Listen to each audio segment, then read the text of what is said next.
حل واحد چند میشه واحد؟ استاد شما الان تو ایکس مونده بودین، الان عربی رو چرا؟ ایکس رو پیدا کن یعنی بگو اینه. این استاد ایکس میباشد.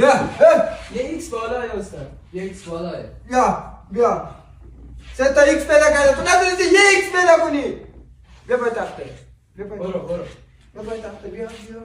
استاد ما مریض بودیم. خب بیا کاری باید ندارم بیا. چیزایی که میگم بدون غلط املایی می‌نویسی رو تخته. بنویس. همین